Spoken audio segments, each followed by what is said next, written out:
E3 2019 is now behind us, and it's time to carefully analyze and dissect the whole show to determine who won E3. Nah, I'm just kidding. We all know Nintendo won. AJ News. But in all seriousness, there was a lot of news this past week. Way more than this one little show can handle. I know there's that story about the little engine that could, but this little engine just can't. It really can't. It's too old and cranky. Now, we had over 10 press conferences with nearly 300 games covered across all of them, and that's not even talking about all the non-gaming news like Stadia's price or Ubisoft's whatever it is they were trying to do this year. I mean, that shit was crazy. They announced a symphony, a TV show, a film, some games, threw some dancers at us, had an old logo on its marketing materials of a console that isn't quite retro but also isn't relevant, so it's in a weird place where no one really wants to talk about it. Kind of like when someone farts in an elevator, you know? And then they threw in a dog for good measure because nobody's going to hate on a dog. Just, what are you doing, Ubisoft? Alright, I keep getting sidetracked on this show. My point is, instead of recapping everything, we're going to be looking at the good, the bad, and just the outright weird parts of E3 2019. But if you really want to take something away from this show to debate over with your friends on who's best, I made this pretty graph showing how many games were shown off at every press conference. You can download and share with your friends using the link in the description below. Somehow, EA brought as many games as Devolver Digital, and kind of funny just pounded our eyes with the most amount of games shown. Okay, starting us off with Stadia, they clearly had the most confusing of all the conferences. They promised a ton of hardcore games being available on the platform that most people who care about that already have. They also unveiled their pricing model, which comes in 3 flavors.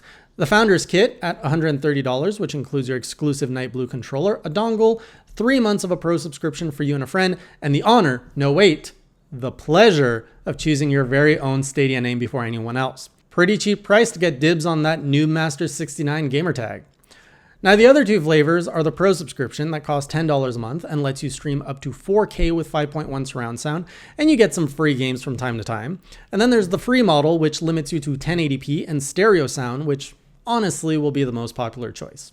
Now, after that mess, we had an even hotter mess, with EA's attempt at remaining relevant by reminding everyone that they've still got the Star Wars license hostage. We know, EA, we know you have it, just can you give it up already? Aside showing some sports and shooters, we finally got a look at Star Wars Jedi Fallen Order's gameplay, and it's something. Reception was overall positive with some restraint. The new, slower lightsaber combat was praised, but the demo left many wondering, including myself, how rewarding this game would feel in the end. Now, silly players, the reward comes from giving EA your money for cosmetic items. Didn't you know that? Finally, E3 properly kicked off on Sunday, with Xbox flexing every possible move they had, knowing that PlayStation wouldn't be able to counter the next day. At least that's what they thought until the PlayStation Twitter account tweeted out a small trailer for Final Fantasy VII Remake with a release date, and everyone forgot about Xbox. In fact, I can still remember it clearly when Tifa was finally unveiled and Keanu Reeves came out of nowhere to proclaim how breathtaking she was.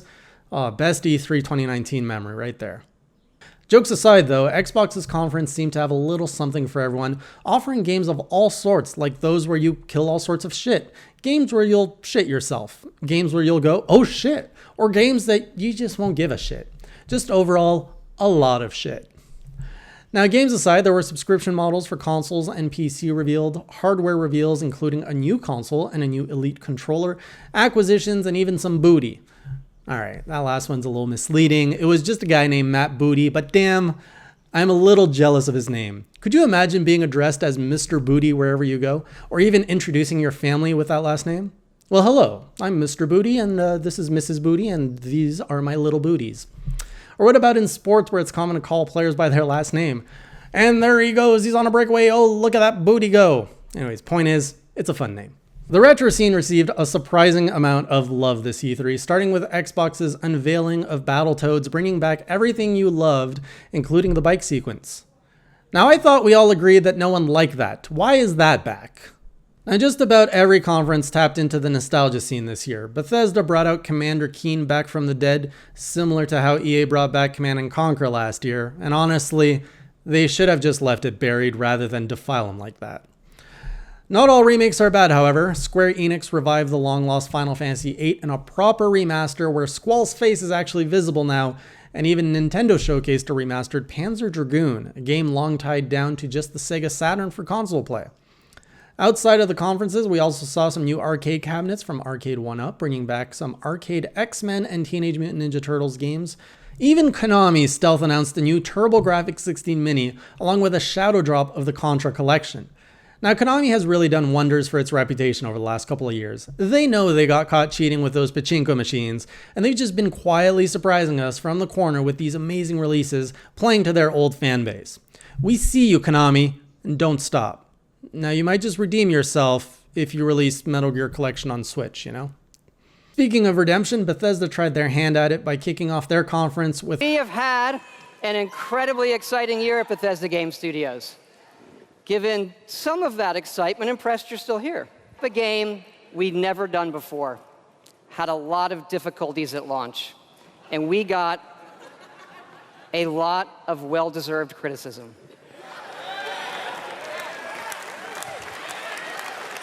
Bethesda, I was this close to letting you off the hook, but then you had to go and announce a Fallout Battle Royale mode.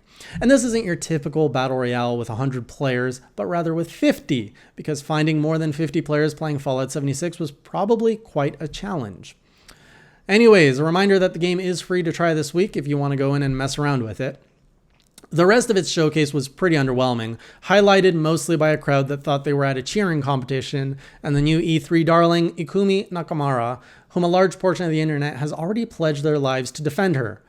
On one hand, that's sweet, but on the other, it's a little concerning. Have these people never seen an authentic person in their life before? One very interesting piece of news that came out of Bethesda was their Orion tech, which plays right into the gaming stream buzz going around these days. No one outside Bethesda knows exactly how this tech works, but it's essentially an encoder that can cut stream bandwidths by up to 40%, which is quite amazing. Now, in layman's terms, that means that instead of a 25 megabit per second connection for 1080p gaming experience, you'd only need 15. It's a pretty big deal. This would also mean 4K streaming would become more accessible and cheaper. So all in all, a good piece of tech for the industry. Now, in comparison, a not so good streaming piece of tech is Ubisoft's subscription service, which is hands down the worst model I've seen in this industry. This fall, Ubisoft will be rolling out a $15 a month service that lets you play all of its games. On the surface, this might look nice, but this assumes you've never played most of the Ubisoft games, and you're maximizing the value here. But even with that considered, the subscription model becomes expensive fast if you consider how often and cheap Ubisoft games go on sale and how often they release new games. Ubisoft isn't quite large enough to release a new game each month, meaning this subscription service relies heavily on its back catalog. And that back catalog isn't worth all that much when you consider the average Ubisoft game is probably an average of $15 after sales. Now, after a year of this service, you'll have spent $180, which is about the cost of 3 brand new games, about what Ubisoft releases each year. It's just not that competitive a model in comparison to buying the games you want individually. Okay, I realize I keep coming back to Ubisoft today, but it was just so bad, I can't help it. Okay, so after Bethesda, we had Devolver Digital, and they did what they do best, weird shit. It was the third arc in their E3 press conference Cinematic Universe, which is surprisingly actually a thing. They're all linked together. Now, if you missed it, don't worry. The most important part is a game where you play as a tentacle monster, and just add it to your wishlist now. It's called Carry On. There you go. I just saved you 30 minutes. Monday was filled to the brim with games and conferences, even one that took us back to the 90s. I wasn't ready for that. Now, aside the shit show that was Ubisoft, there was a lot of good, like Final Fantasy VII, and especially Tifa. Have I mentioned she's breathtaking? Seriously though, as kids you develop a crush on either Tifa or Aerith, and I was in the Aerith camp. But seeing Tifa now in HD and these outfit tweaks they made to her, oh man, my heart. I'm all Tifa now.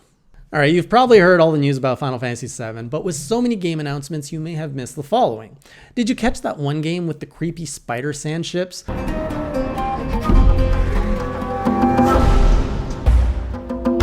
Or the one where you play as a shark and level up by eating things?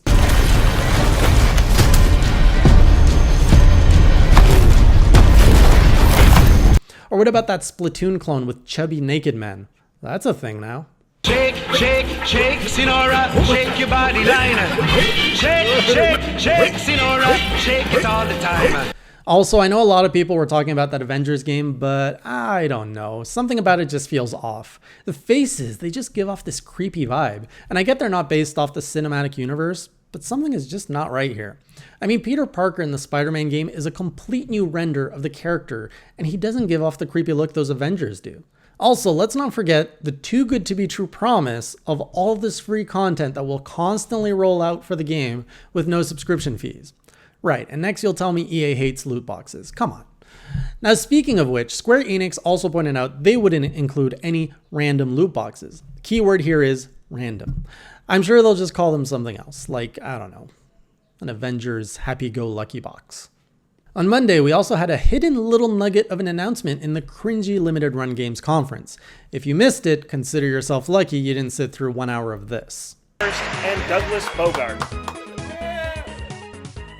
Hi, I'm Josh Fairhurst, the co-founder and CEO of Limited Run Games. Thanks, Josh. Hey everyone, I'm Douglas Bogart, co-founder and COO of Limited Run Games. At the end of that cringe fest, they revealed a new partnership with LucasArts, suggesting that all those old Star Wars games are going to be getting a new physical release, and that's huge. Limited Run Games was founded 4 years ago, which is 2 years after EA acquired the Star Wars game license, and they're going to have released more Star Wars games than EA. Isn't that crazy? The first and only confirmed game is the PlayStation 2 Star Wars Bounty Hunter, which will be coming to the PlayStation 4 later this month. In the trailer, however, we saw many more games, including Pod Racer, the X-Wing and TIE Fighter series, the Dark Forces games, the NES and SNES Star Wars games, Shadows of the Empire, and the Rebel Assault series. Like, damn, that's a lot of Star Wars games. Lastly, on Tuesday, Nintendo dropped its Nintendo Direct, telling everybody, shut up and watch how it's done, and blew the collective minds of everyone within 40 minutes. You guys already know everything that was announced, so here are my top 3 and my worst 3 announcements from that showcase. Starting off with the worst announcement, they bothered to showcase another Mario and Sonic at the Olympics game, a franchise I wish would just go away, or at least be relegated to the sizzle reel. We're on the 6th entry in this franchise, and I've yet to meet anyone that actually cares about it. Plus it's sports, so like meh.